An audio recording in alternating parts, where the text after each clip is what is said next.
The blood on her dress had turned from bright red to rust brown during her desperate 3-day flight through the Wyoming wilderness. And when Olivia Summers finally stumbled onto the narrow trail leading to the isolated cabin, her legs nearly gave out beneath her. She had been running since the moment she witnessed what happened in Ardmore, running from men who would kill her without hesitation to protect their secret, running until her feet bled inside her torn boots and her throat burned with thirst.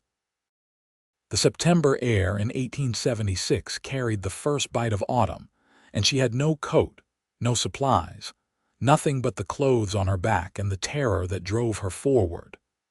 When she saw smoke rising from the chimney of the small log cabin nestled against the hillside, she knew this was her last chance. If whoever lived there turned her away, she would die out here. The men pursuing her would make certain of that. Olivia's hands shook violently as she approached the weathered wooden door. Behind her, somewhere in those endless pine forests, were 3 men who had already killed twice and would not hesitate to add her name to their list. She had seen them murder the land inspector in cold blood behind the saloon, had watched from her hiding place as they dragged his body into the alley, and then one of them had turned and spotted her frozen face in the window. She had run, and they had followed. She raised her fist and pounded on the door with the last of her strength. "Please," she called out, her voice cracking. "Please, someone help me." The door opened so suddenly she nearly fell forward. The man who stood there was tall and broad-shouldered, probably in his mid-20s, with dark brown hair that fell past his collar and sharp green eyes that took in her desperate state in an instant. He wore simple work clothes, a blue cotton shirt with the sleeves rolled up and dark pants tucked into worn boots. A gun belt hung on a peg behind him, but he was unarmed at the moment. "Please," Olivia said again, swaying on her feet. "They are coming for me. They will kill me. Please, I need help." The man reached out and caught her arm as her knees buckled. "Come inside," he said firmly. His voice was deep and steady, the kind of voice that commanded attention without shouting. "Quickly now." He guided her through the door and closed it behind them, sliding a heavy wooden bar across to lock it. The interior of the cabin was simple but well-maintained. A single large room with a stone fireplace, a sturdy table and chairs, a bed in one corner, and shelves lined with supplies. The warmth from the fire felt like heaven against her chilled skin. "Sit," the man said, pulling out a chair. "Are you hurt?" "I do not think so," Olivia managed, though her whole body was shaking now that she had stopped moving. "The blood is not mine. I saw them kill a man.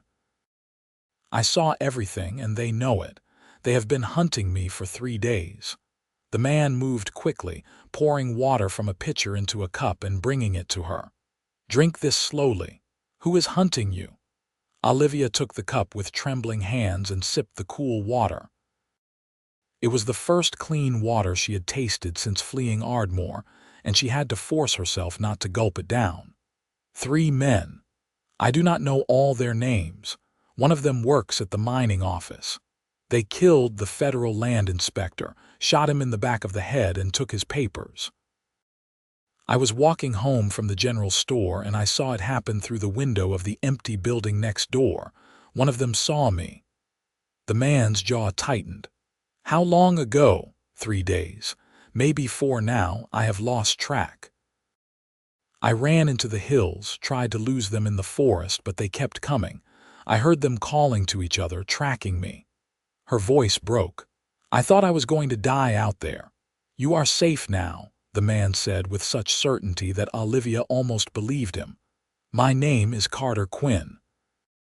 This is my cabin, and no one is going to hurt you while you are under my roof." "Olivia Summers," she whispered. Thank you so much." Carter crossed to the window and looked out through the gap in the shutters. "I do not see anyone yet, but if they have been tracking you this far, they will find this place eventually. We need to prepare." He turned back to her. When did you last eat? Olivia tried to remember. The morning I ran. I had breakfast at the boarding house before I went to work at the store. That settles it then. You need food and rest.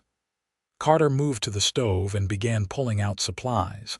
I have stew left from yesterday. It will be warm in a few minutes. Olivia watched him work, still not quite believing her luck. Carter Quinn moved with the easy confidence of a man comfortable in his solitude, measuring out portions and stoking the fire with practiced efficiency. He was handsome. She realized now that her panic was subsiding enough to notice such things. Strong features, a firm jaw shadowed with several days of stubble, and those striking green eyes that seemed to miss nothing. "Why do you live all the way out here?" she asked as he ladled stew into a bowl for her. "I prefer the quiet," Carter said simply. He set the bowl in front of her along with a spoon. "Eat. You need your strength back." The stew was simple fare, venison and vegetables in a rich broth, but it tasted like the finest meal Olivia had ever eaten. She tried to eat slowly as Carter had instructed with the water, but her body was desperate for nourishment.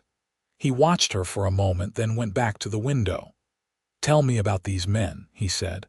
"Everything you remember." Between bites, Olivia described what she had seen. The land inspector had been a tall man with gray hair, wearing a formal suit that marked him as someone from back east. The 3 men who killed him had been waiting for him. She described the youngest one, barely 20 with sandy hair and a nervous manner. The second had been heavyset with a thick black beard. The third, the one who seemed to be in charge, was lean and cold-eyed with a scar running down his left cheek. "That would be Frank Morrison," Carter said grimly. "The one with the scar. He owns part of the silver mine outside Ardmore. If he is involved in killing a federal inspector, it means there is something wrong with the mine claims. You know him. Everyone in this part of Wyoming knows Frank Morrison. He is a dangerous man, Olivia. If he wants you dead, he will not stop until he gets what he wants." Carter turned from the window to look at her. "But knowing that also means I know what we are dealing with. He will not expect you to have found help. He will expect to find you alone and helpless in the woods. What are we going to do? First, you are going to finish eating and get some rest. You are exhausted and you will not be any use to yourself or me if you collapse. Then, when you are stronger, we will figure out our next move." He gestured to the bed. "Take the bed. I will keep watch." "I cannot take your bed," Olivia protested. "You can and you will. I have slept on floors harder than this one plenty of times." His tone left no room for argument. "You are safe here, Olivia. I give you my word." Something in the way he said it made her believe him completely.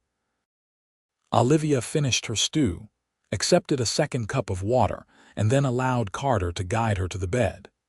She was asleep almost before her head touched the pillow, her body finally surrendering to the exhaustion that had been chasing her for days.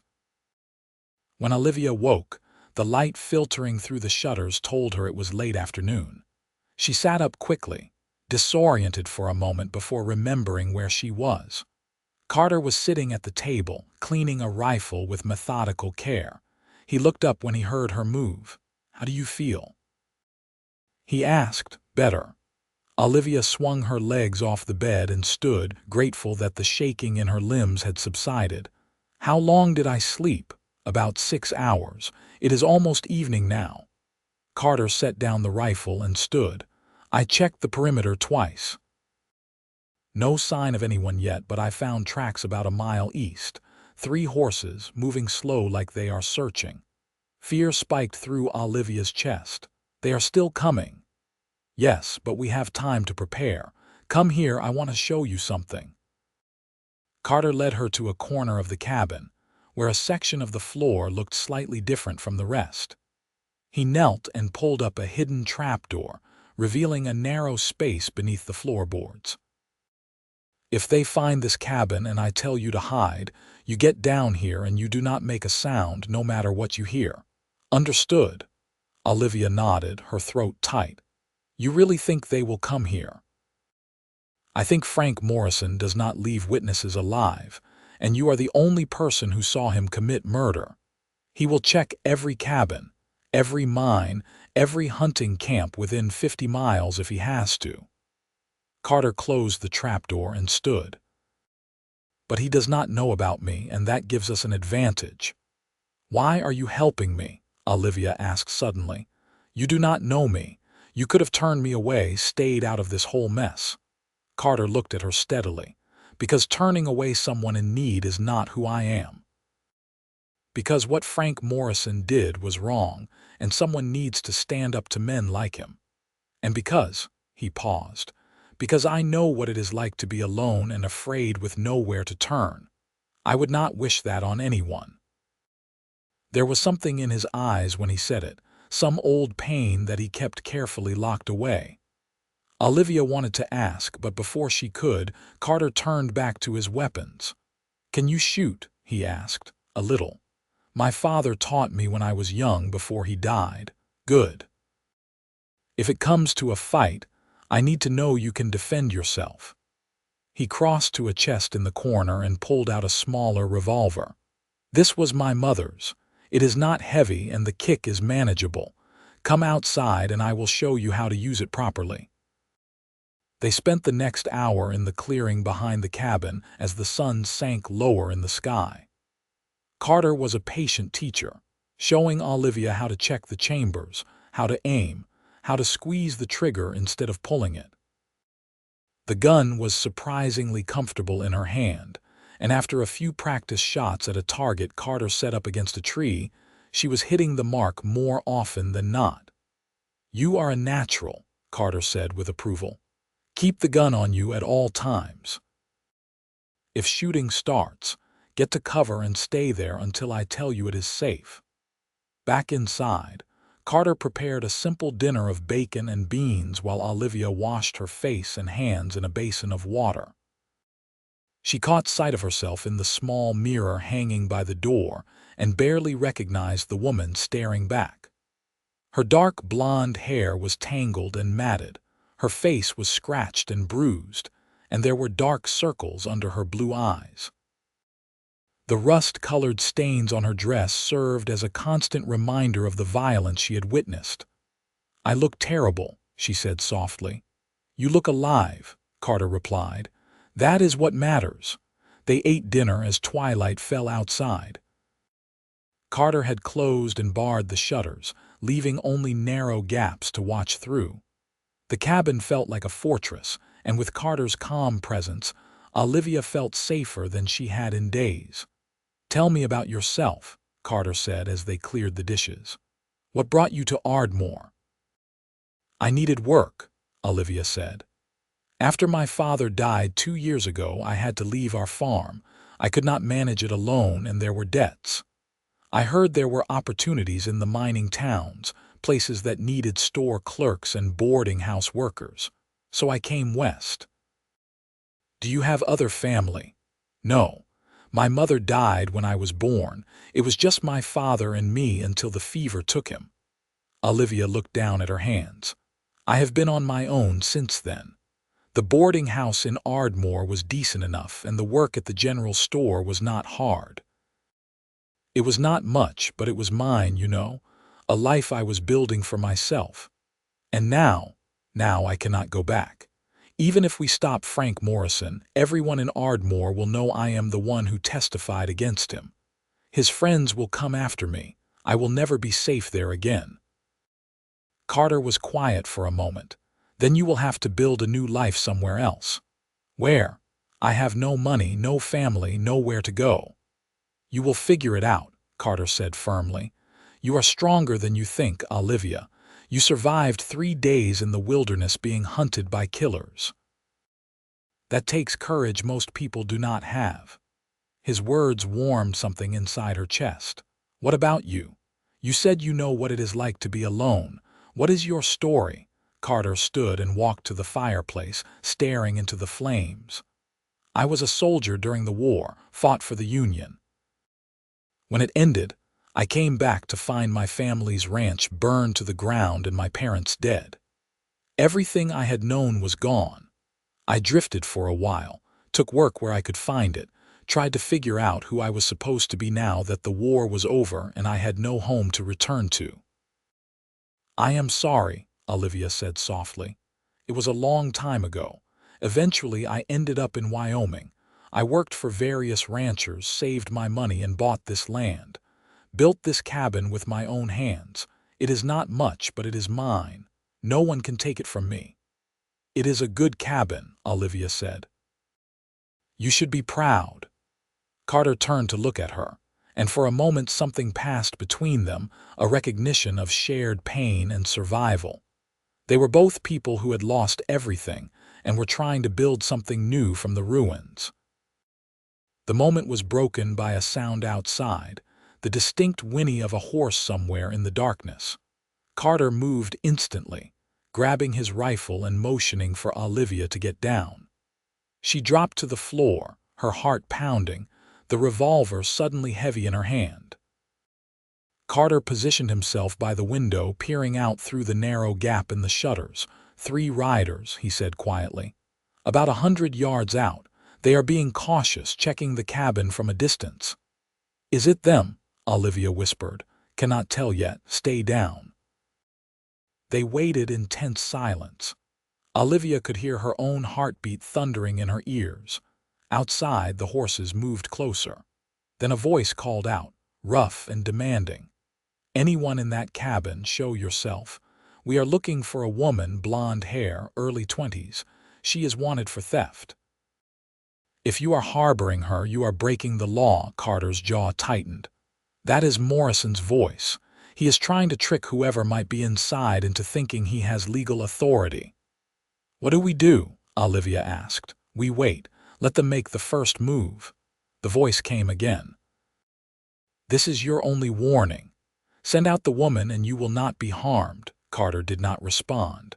Outside, Olivia could hear the men talking among themselves, though she could not make out the words.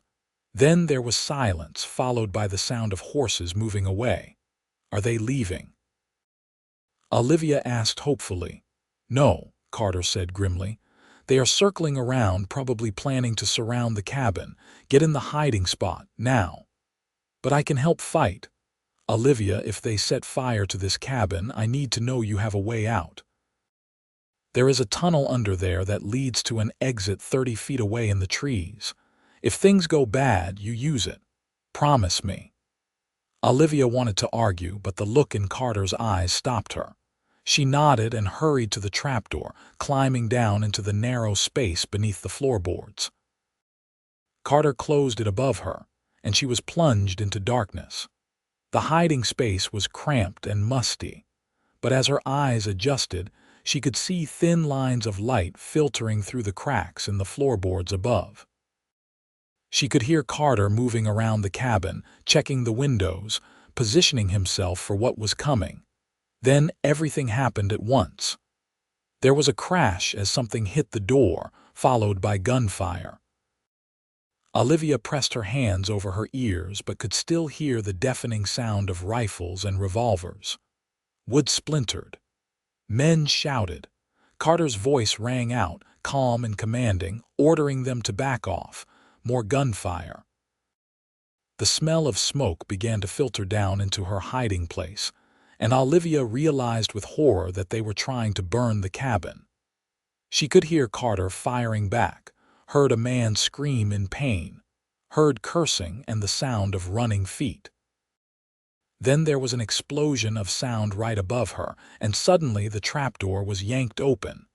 Olivia screamed, raising her revolver, but it was Carter's face that appeared. "We need to move. Now." He reached down and hauled her up.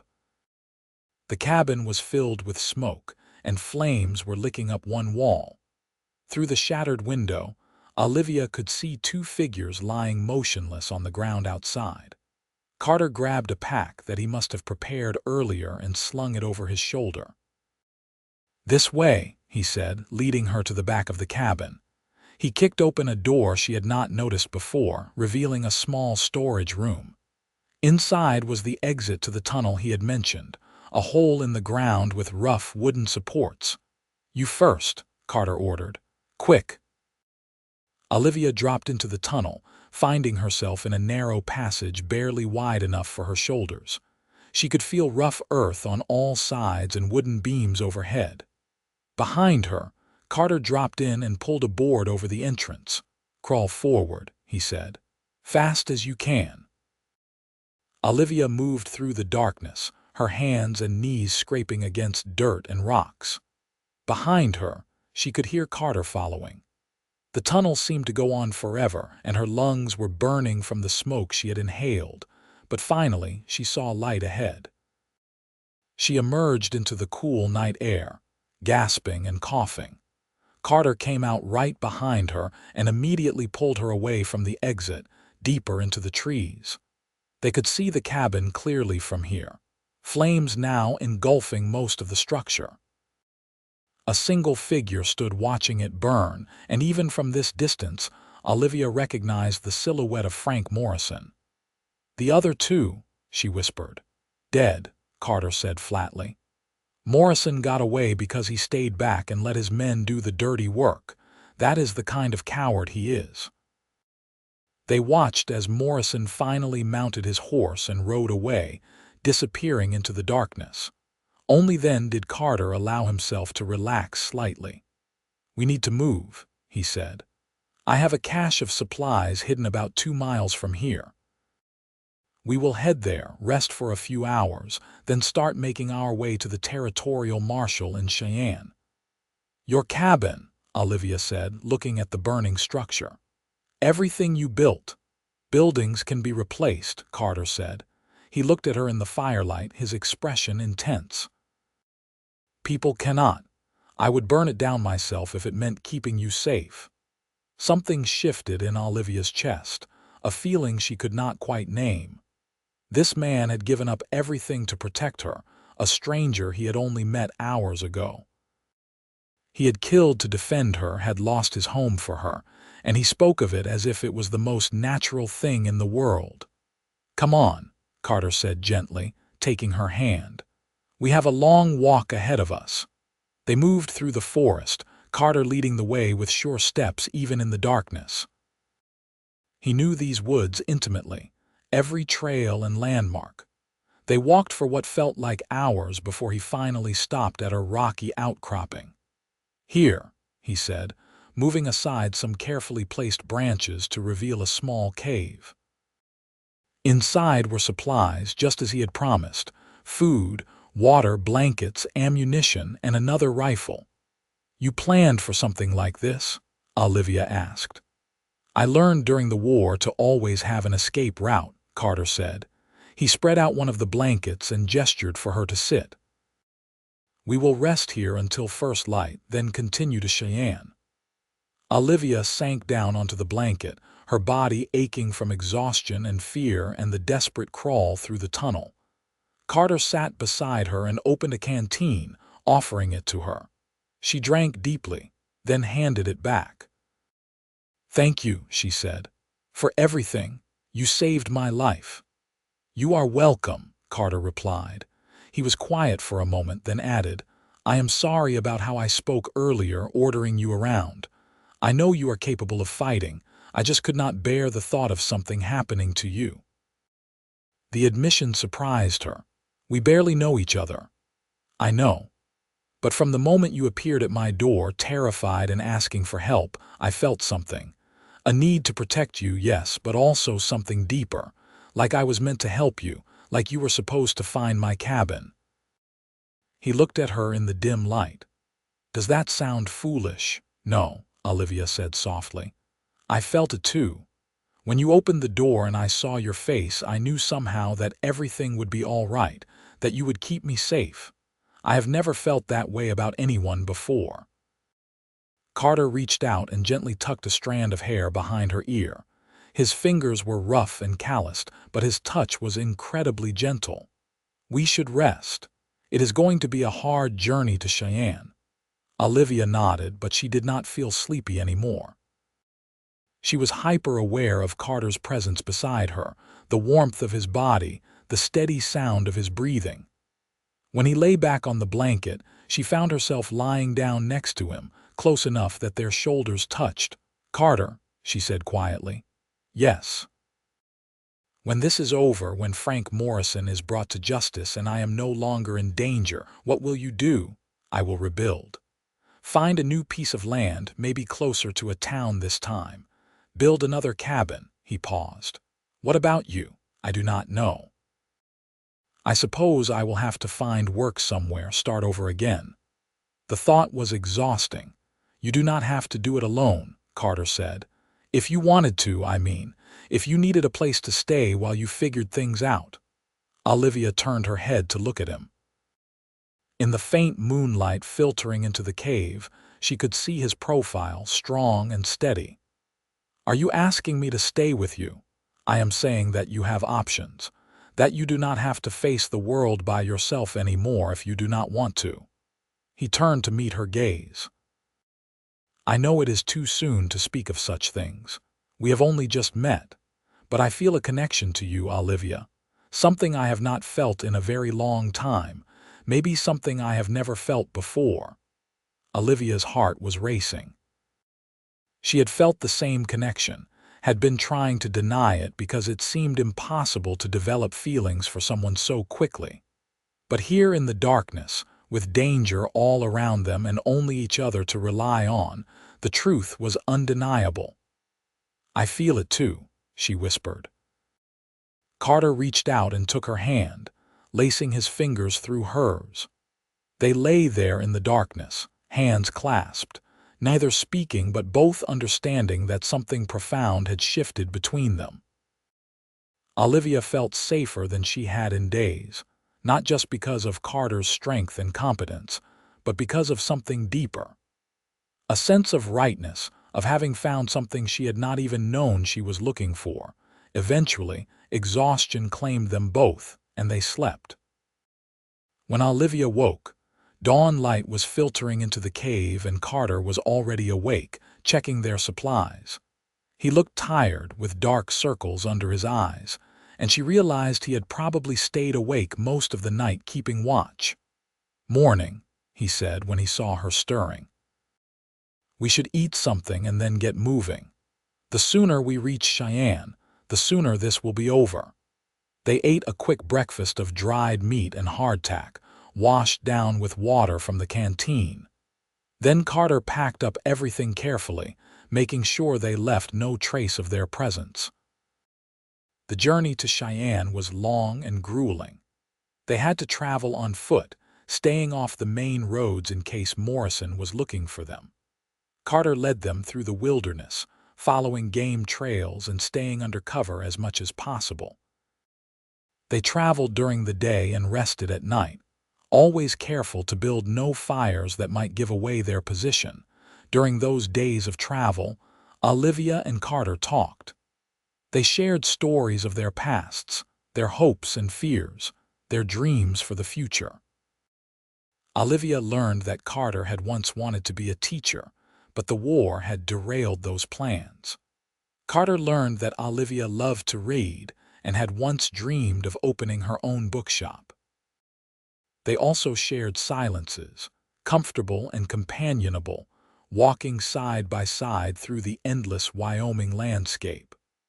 Carter would sometimes take her hand to help her over rough terrain, and those moments of contact began to linger longer each time.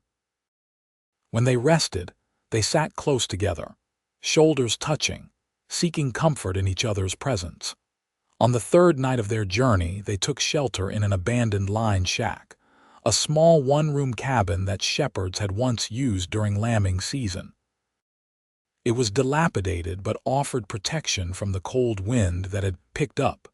Carter built a small fire in the stone fireplace, just enough to take the chill off. They ate their meager dinner and settled down on the floor, sharing the blankets Carter had packed. "We should reach Cheyenne by tomorrow afternoon if we keep this pace," Carter said, staring into the fire. "You will need to tell the territorial marshal everything you saw. He will send men to arrest Morrison." What if he does not believe me? Olivia asked. Morrison is a wealthy man with influence. I am just a store clerk. He will believe you because the federal land inspector is missing, and Morrison cannot explain that away. Your testimony will give them reason to investigate the mine claims. The truth will come out. Carter turned to look at her. You are incredibly brave, you know that. Most people would have hidden, would have tried to forget what they saw and hoped it went away. But you are willing to stand up and testify, knowing the risk. I do not feel brave, Olivia admitted. I feel terrified most of the time. Bravery is not the absence of fear. It is doing what is right despite the fear. Carter reached out and cupped her cheek with his hand, his thumb brushing across her skin. You are the bravest person I have ever met, Olivia Summers. Olivia leaned into his touch, her eyes closing briefly. When she opened them again, Carter was looking at her with such intensity that her breath caught. Slowly, giving her time to pull away if she wanted, he leaned forward and kissed her. It was a gentle kiss, tentative and sweet, but it sent electricity racing through Olivia's entire body. She kissed him back, her hand coming up to rest against his chest, feeling the steady beat of his heart beneath her palm. When they finally pulled apart, they were both breathing hard. I have wanted to do that since the moment I met you, Carter admitted, his voice rough with emotion. I am glad you finally did, Olivia said, and then she kissed him again. This kiss was deeper, more passionate. Carter's arms came around her, pulling her close, and Olivia melted into his embrace. She felt safe here, treasured, protected. All the fear and uncertainty of the past days faded away, leaving only this moment, this man, this feeling of coming home. When they finally broke apart, Carter rested his forehead against hers. I know the timing is terrible, he said. I know we are in the middle of running for our lives and nothing is certain. But I need you to know that what I feel for you is real. It is not just the danger or the circumstances bringing us together. I am falling in love with you, Olivia. Tears sprang to Olivia's eyes, but they were good tears, joyful tears. I am falling in love with you too. I never thought I would feel this way about anyone. I had resigned myself to being alone. But then I found you, or you found me, and everything changed. They held each other close as the fire burned down to embers, wrapped in blankets and each other's arms. Olivia felt a peace she had not known in years, maybe ever. Whatever happened tomorrow, whatever challenges they still faced, they would face them together. She was no longer alone in the world. She had Carter. They reached the outskirts of Cheyenne late the following afternoon. The territorial capital was a bustling town, much larger than Ardmore, with wide streets and sturdy buildings. The railroad had come through a few years earlier, bringing prosperity and growth. Carter led Olivia directly to the territorial marshal's office, a solid brick building in the center of town. Inside, they found Marshal Thomas Garrett, a grizzled man in his 50s with sharp eyes and an air of competence. We need to report a murder, Carter said without preamble. An attempted murder. Marshal Garrett listened carefully as Olivia told her story, from witnessing the killing of the federal land inspector to being hunted through the wilderness to the attack on Carter's cabin. Carter corroborated everything and added his own observations about Frank Morrison and the suspicious mining claims. When they finished, the marshal leaned back in his chair, his expression grim. Frank Morrison has been suspected of claim jumping and fraud for years, but no one has been willing to testify against him. If what you are saying is true, Miss Summers, you are the witness we need to finally bring him to justice. It is all true, Olivia said firmly. Every word. I believe you, Garrett said. He stood and called for his deputies. I will organize a posse to ride to Ardmore immediately. Morrison is not going to slip away this time. He looked at Olivia. You will need to stay in Cheyenne until the trial. I can arrange protective custody." "She will stay with me," Carter said. "I will protect her." The marshal studied Carter for a long moment, then nodded. "I know your reputation, Quinn. If anyone can keep her safe, it is you, but I want you both to stay in town until this is resolved." They agreed, and the marshal arranged for them to stay in a boarding house near his office. It was a respectable establishment run by a stern-faced widow who asked no questions and showed them to two adjacent rooms on the second floor. Once they were alone in the hallway, Carter turned to Olivia. "You should rest. This has been a difficult journey. What about you? I need to get supplies and send a telegram to a friend of mine, another former soldier who lives nearby. I want him to know what is happening in case we need backup." He squeezed her hand. "Lock your door and do not open it for anyone but me. I will be back in a few hours."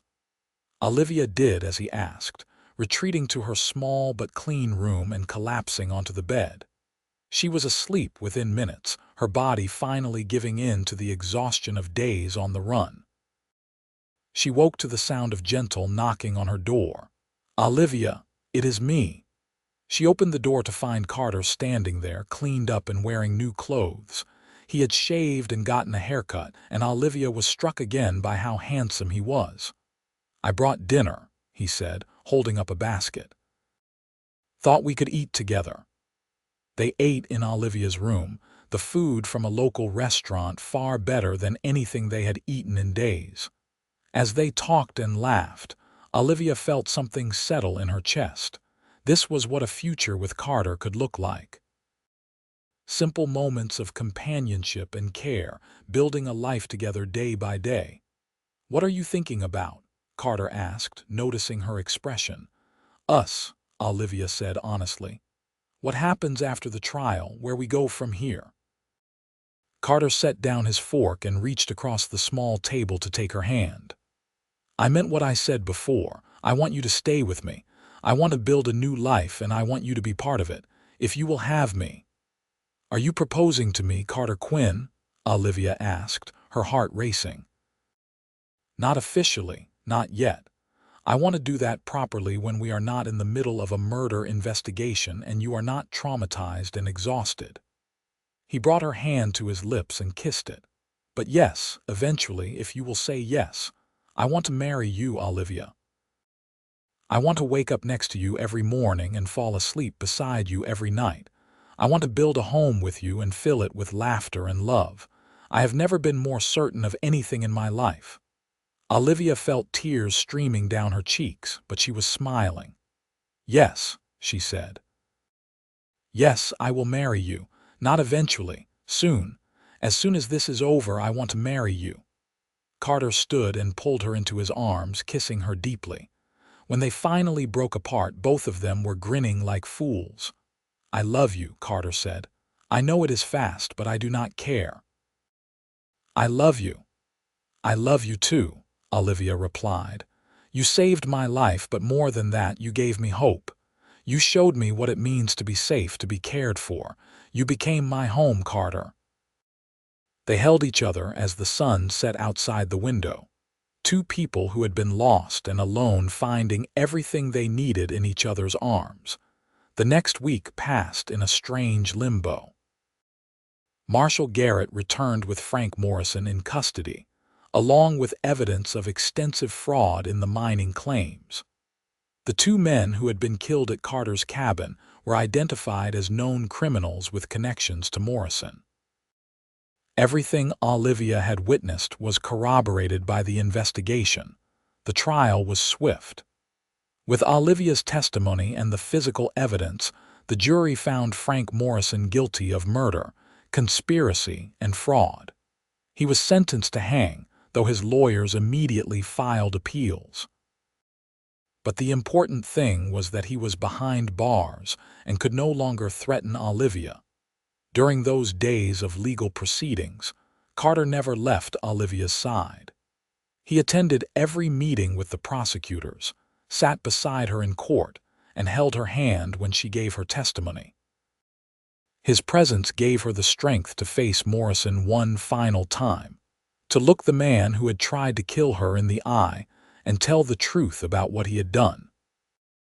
When the verdict was read, Olivia felt a weight lift from her shoulders that she had been carrying since the moment she witnessed that murder. She was finally free. That evening, Carter took her to a small restaurant in Cheyenne for a celebratory dinner. Afterwards, they walked through the town as the stars came out overhead. "What happens now?" Olivia asked. "Now we start our life together," Carter said. He stopped walking and turned to face her, taking both her hands in his. "I know I said I would wait to do this properly, but I cannot wait any longer. Olivia Summers, will you marry me?" "Yes," Olivia said, laughing and crying at the same time. "Yes, absolutely yes." Carter swept her up in his arms and spun her around, both of them laughing. When he set her down, he kissed her, deep and passionate, right there in the middle of the street. A few passers-by smiled at the sight of young love. They were married a week later in a small church in Cheyenne. Olivia wore a simple white dress that Carter bought for her, and he wore a new suit. Marshall Garrett stood as a witness, along with the widow who ran their boarding house. It was a small ceremony, but it was perfect. That night, in the room Carter had rented in the town's nicest hotel, they consummated their marriage. It was Olivia's first time, and Carter was gentle and patient, showing her with actions as well as words how much he loved her. Afterwards, they lay tangled together in the sheets, talking and laughing and planning their future. "I found some land for sale about 30 miles east of here," Carter said, running his fingers through Olivia's hair. "Good water, timber for building, protected valley. I have enough money saved to buy it and build a proper house. Not just a cabin this time, but a real home." "That sounds wonderful," Olivia said. She was quiet for a moment, then added, "I want children someday, several of them. I want our home to be filled with family." "So do I," Carter said, pulling her closer. "We will build a good life, Olivia, I promise you that," and he kept that promise. They purchased the land Carter had found and spent the fall and winter building their home. It was hard work, but they did it together, Carter handling the heavy construction while Olivia managed the planning and finishing details. By the time spring arrived in 1877, they had a beautiful 2-story house with a large main room, a kitchen, and 3 bedrooms upstairs. Carter found work as a guide for settlers heading west, using his knowledge of the wilderness and his natural leadership skills. Olivia started a small business making and selling preserves and baked goods to the nearby town. Their life was simple but good, built on mutual respect and deep love. In the summer of 1878, Olivia gave birth to their first child, a healthy baby boy they named James. Carter was present for the birth, holding Olivia's hand through the long labor and crying when he first held his son. Olivia had never seen such joy on his face. 2 years later, their daughter Elizabeth was born, followed 2 years after that by another son, Michael. Their house filled with the sound of children's laughter, just as Olivia had dreamed. Carter proved to be a wonderful father, patient and loving but firm when necessary. He taught his children to ride and shoot, to track animals through the forest, and to respect the land that provided for them. Olivia taught them to read and write, filling their minds with stories and nurturing their curiosity. On quiet evenings when the children were asleep, Carter and Olivia would sit together on the porch of their home, watching the sun set over the mountains. They would talk about their day, make plans for the future, and marvel at how far they had come from that terrifying night when Olivia had stumbled to Carter's cabin seeking shelter. You ever think about how different things would be if you had not been home that night? Olivia asked one evening, her head resting on Carter's shoulder. "If I had not found your cabin all the time," Carter admitted. "And every time I think about it, I thank God that I was there. That you found me. You are the best thing that ever happened to me, Olivia. You saved my life, Olivia said softly. And you saved mine, Carter replied. I was just existing before you came into my life, going through the motions but not really living. You gave me purpose, gave me love, gave me a family. You made me whole. As the years passed, their family continued to grow and flourish. James grew into a strong young man who helped his father guide wagon trains west. Elizabeth proved to have her mother's head for business and took over the preserve operation, expanding it significantly. Michael became a teacher, fulfilling the dream his father had once abandoned. Carter and Olivia grew older together, their love deepening with each passing year. They faced challenges, as all families do. There were hard winters and failed crops, illness and injury, moments of doubt and fear. But they faced everything together, always supporting each other, always choosing love.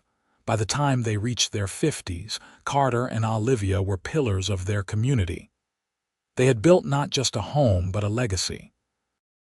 Their children were grown and had families of their own, and the house was often filled with grandchildren who climbed into their laps demanding stories about the old days. Olivia would tell them about the terrifying journey through the wilderness, about finding the cabin and the brave man who opened his door to a stranger. Carter would tell them about learning what it meant to truly love someone, about building a life from nothing with the woman of his dreams. And every year on the anniversary of the day they met, Carter and Olivia would ride out together to the spot where his first cabin had stood. Nothing remained of it now except a few charred timbers and stones from the fireplace, reclaimed by the forest. But they would stand there together, holding hands, remembering the beginning of their story. I would do it all again, Carter said every time. Lose the cabin, fight the battle, all of it. For you, I would do it all again. I know, Olivia would reply. That is why I love you. In the spring of 1911, 35 years after they first met, Carter fell ill with pneumonia. Olivia nursed him day and night, refusing to leave his side. Their children came home to help, filling the house with family one more time.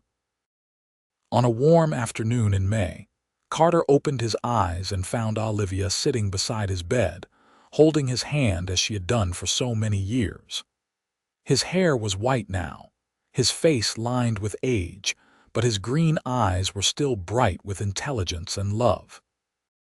You are still the most beautiful thing I have ever seen, he said, his voice weak but steady. And you are still a charmer, Olivia replied, though tears were streaming down her cheeks. Rest now, my love. I am not afraid, Carter said.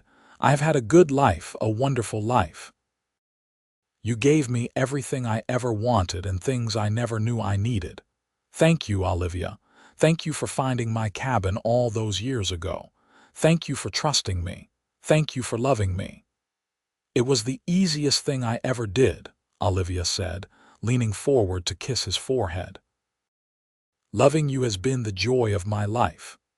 Carter smiled, squeezed her hand one last time and closed his eyes. He passed peacefully with his family around him and the woman he loved holding his hand. Olivia grieved deeply, but found comfort in their children and grandchildren, in the memories they had created together, and in the knowledge that she had been truly, deeply loved. She lived for another 8 years, staying in the house they had built together, tending the garden Carter had planted, and telling stories about him to anyone who would listen. When Olivia finally passed away in her sleep in 1919, she was laid to rest beside Carter in the small cemetery overlooking their land. Their children planted a tree between the graves, a strong oak that would grow and flourish for generations, a living symbol of the love that had started with a terrified woman finding shelter at a stranger's cabin and had grown into something beautiful and lasting. The inscription on their shared headstone was simple but perfect. Carter and Olivia Quinn. They found each other in the darkness and built a life in the light, together forever. Their story became a legend in the family, passed down through generations. Great-great-grandchildren would visit the graves and the old homestead, now preserved as a family landmark, and marvel at the love story that had started it all. A woman fleeing for her life, a man who offered shelter and protection, and the love that bloomed between them despite danger and uncertainty. The house Carter and Olivia built still stood strong more than a century later, maintained by their descendants who understood the importance of preserving this piece of their history. The initials, CQ and OSQ, that Carter had carved into the mantelpiece on their first anniversary, were still visible, a small but enduring testament to their love. Visitors to the old homestead could walk through the rooms where Carter and Olivia had lived and loved, see the fireplace where they had sat on cold winter nights, stand on the porch where they had watched sunsets together. They could visit the small barn Carter had built with his own hands, see the garden Olivia had tended for decades, and feel the presence of the love that had filled this place. In the end, what started with terror and desperation became one of the great love stories of the American West.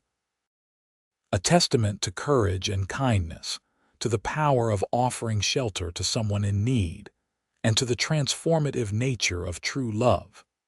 Carter and Olivia had found each other in the worst of circumstances, and had created something beautiful that would last far beyond their own lives. Their story proved that sometimes the most profound connections happen in moments of crisis, when two souls recognize something essential in each other. That offering help to a stranger can change the course of multiple lives. That love can bloom even in the darkest times and become a light that guides not just two people but generations to come. Carter had been Olivia's shelter, her protector, her safe place. But she had been his salvation too, bringing love and purpose back into a life that had been lonely and incomplete. They had saved each other in every way that mattered, and in doing so, had created a legacy of love that would endure forever.